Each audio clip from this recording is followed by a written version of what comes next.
Circle Squared Alternative Investment CEO Jeff Sica. So talk to us about what this means for the Fed. Up until now, we were thinking no rate cuts. Have you changed your mind? No, and I agree with what you're all saying in terms of the flip side to this coin on the report.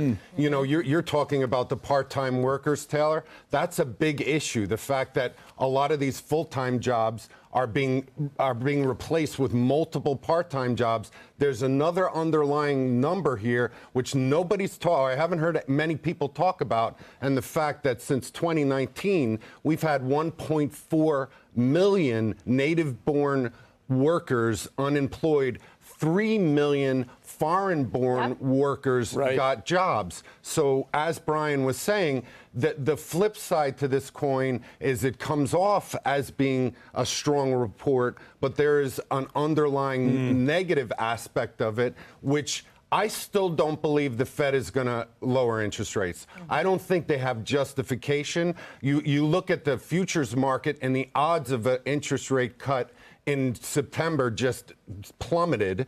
And keep in mind, September's going to be I think July is off the table. I don't even think we should talk about it. Why would that even be on the table? I don't get why people are still saying it's on the table. People are saying CPI is irrelevant. Well, and I think September, if Powell opts to cut interest rates that close to the election, it's going to fall on a lot of scrutiny. I don't know if he wants that. Right. That makes sense, too. Okay, so to the point that I was making, market had a turnaround this afternoon. I mean, it's not huge. I'm not saying this is a rally or anything, but still, shrugging off that report, there's still a lot of sort of other reasons that the market could continue to rally. Technology has been very strong. Today is the day you have to be on record owning NVIDIA if you're going to take advantage or get that stock split 10-to-1 on Monday. It will be effective.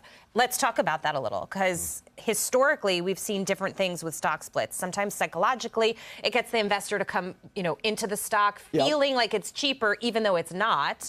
At the same time, there are historical splits that show us actually stocks go lower. So parse through it. Well, NVIDIA, I mean, the darling of the market. The market's been captivated by it. Coming up on the split, this will be the 5th split for NVIDIA.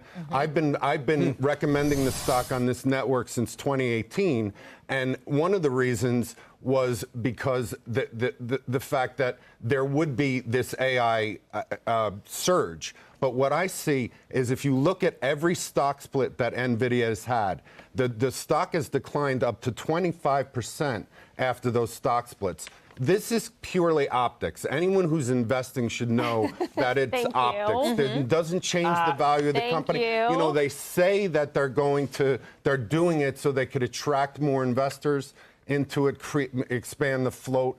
But I'm not. I've been in this stock for a lot of years. First time I bought this stock, it went down 35%, and I had to explain myself for a year.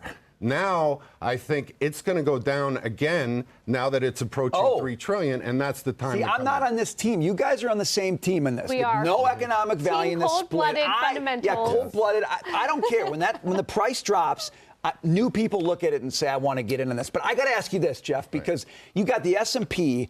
There are 3 stocks that make up 20% of the value of the S&P right now. Doesn't that scare you a little bit? It doesn't, Brian. Not only that, you have only 30% of the companies in the S&P 500 are performing as well or beating the S&P 500.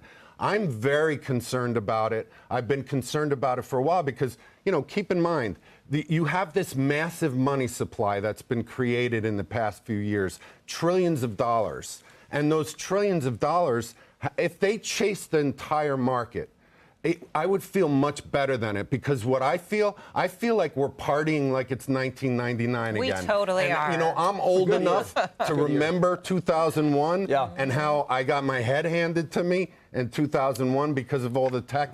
We got to be careful. We're back. We could be close to that. But these have real profits. Right. 2000, you didn't. Those were fake, not fake, but companies that were going .com with no business model. Could this time be different? Well, you know what? I think that there's elements of this market that are superior to 2019 to 1999.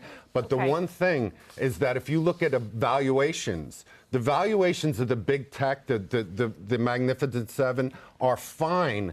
But you look at the valuations of the AI-oriented stocks. I mean, if you saw the Reddit IPO, I think Reddit is a garbage company. I go on Reddit, but it's a garbage company. You know why the Reddit's done okay and hung in there? Because of their constant using the term AI. AI, I've been in this from the beginning. AI is a bubble, and if people don't see it as a bubble, it's a revolutionary technology. It's important, but to have an AI chip company approaching the size of Apple, I think should really cause people to say, this market is either going to spread out among other stocks, or there's going to have to be a consolidation. Contrarian views. Jeff, we appreciate you coming up on this program and breaking it down for us. Thank you.